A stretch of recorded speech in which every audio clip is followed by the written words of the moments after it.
Hi అండి, ఎలా ఉన్నారండి? అందరూ బాగున్నారా? ఈరోజైతే నేను వంట ఇది గుమ్మడికాయ తప్పడం అయితే చేసి చూపిస్తున్నానండి. గుమ్మడికాయని శుభ్రంగా కడిగేసి ఇలాగ పొక్కుతోనే ఇంత బిళ్ళలు అయితే కోసుకోవాలండి. మనం తొందరగానే ఉడికిపోతాయి, అందుకని ఈ సైజు మాత్రం ఉండాలి. పొక్కుతోనే ఉంచుకోవాలండి, ఎందుకంటే పొక్కు లేకపోతే కరిగిపోతుంది, అందుకని పొక్కుతోనే ఉంచుకోవాలి. ఒక పెద్ద నేను వెల్లుల్లిపాయలు, కరివేపాకు, పచ్చిమిర్చి, చింతపండు, ఒక నిమ్మకాయ సైజు చింతపండు నానేసి పెట్టుకున్నానండి నేను. ఇప్పుడు మన ప్రాసెస్లోకి వెళ్ళిపోదాం అండి. ముందుగా స్టవ్ అంటించేసి ఒక బాండ్లు అయితే పెట్టేసుకున్నానండి. మనకి ఆయిల్ తగినంత వేసుకున్నాను. 3 స్పూన్లు ఉంటుందండి చిన్న స్పూన్తో. ఆయిల్ కొద్దిగా హీట్ అయిన తర్వాత మనం ఆవాలు, జీలకర్ర, కొంచెం మెంతులు, పులుసు కాబట్టి మనం మెంతులు వేసుకోవాలండి. దీన్నే దప్పడం అని కూడా అంటారు. దప్పడం అన్న పులుసు అన్న ఒకటే అండి. ఇప్పుడు కొద్దిగా వేగిన తర్వాత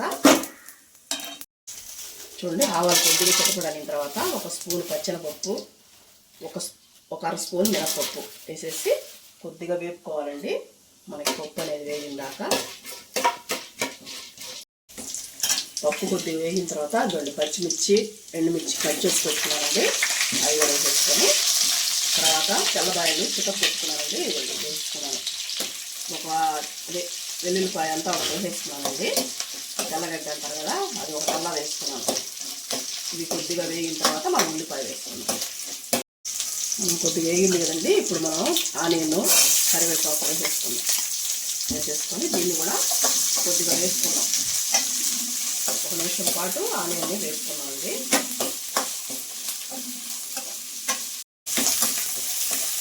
చూడండి, మనకి 1 నిమిషం పాటు వేగింది కదండి ఎర్రగడ్డ. ఇప్పుడు మనం ముక్కల్ని వేసేసుకున్నాం. ఈ ముక్కల్ని వేసేసి ఒక 2-3 నిమిషాల పాటు ఇలా వేయించుకున్నామండి. చూడండి, మనకి 2-3 నిమిషాలు అయిపోయింది కదా. ఇప్పుడు మనం పసుపు వేసుకున్నామండి. ఒక స్పూన్ పసుపు వేసుకొని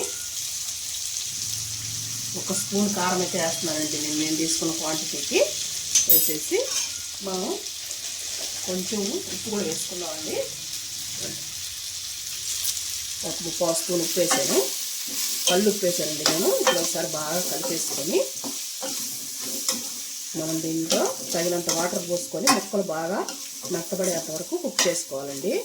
ఎందుకంటే చింతపండు తీసిపోసామంటే ఇప్పుడే మనకి ముక్కలు ఉడకవు, అందుకని మనం ఇప్పుడే ముందు వాటర్ వేసుకొని ముక్కలు మునిగేంత వరకు వాటర్ వేసుకొని చూడండి, ముక్కలు మునిగేంత వరకు పోసానండి. ఇలా పోసేసుకొని మనం మూత పెట్టేసి మనకి దబ్బ అనేది ఆల్మోస్ట్ మెత్తబడేంత వరకు కుక్ చేసుకోవాలండి. మనం కుక్ చేసిన తర్వాత మీకు చూపిస్తాను. చూడండి, కొద్దిగా ఇంగువ వేస్తున్నానండి. మనకి దప్పడం అంటే ఇంగువ ఉండాలి కదా. ఇంగువ అనేది వేసేసి ఒకసారి బాగా కలిపేసుకొని మూత పెట్టేసి మనం ముక్క మెత్తబడేంత వరకు మగ్గబెట్టుకుందాం. చూడండి, మనకి ముక్క చూసారా అలా మెత్తబడిపోయింది కదండి బాగా. ఇప్పుడు మనం ఆల్మోస్ట్ మెత్తబడిపోయింది కదండి. ఇప్పుడు మనం చింతపండు పోసుకున్నాం. ఇదండి తీసి పెట్టేసుకున్నాను నేను.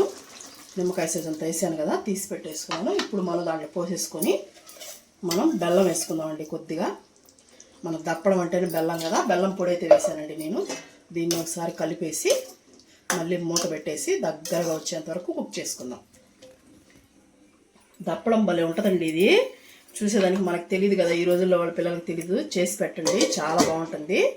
సరేనండి, ఉడికిన తర్వాత నేను చూపిస్తాను. బాగా దగ్గర పడుతుంది కదా. ఇప్పుడు మనం ఒకసారి బాగా కలిపేసుకొని ఇప్పుడు మనం కొత్తిమీర వేసుకుందామండి. ఫైనల్గా కొత్తిమీర వేసుకొని ఒకసారి బాగా కలిపేసుకొని స్టవ్ ఆఫ్ చేసేసుకుందామండి. మనకి రాంగ్ గుమ్మడికాయ దప్పడం అయితే రెడీ అయింది. చూసారు కదా ఎలా ఉందో. వీడియో కానీ నచ్చినట్టయితే ఒక లైక్ చేయండి.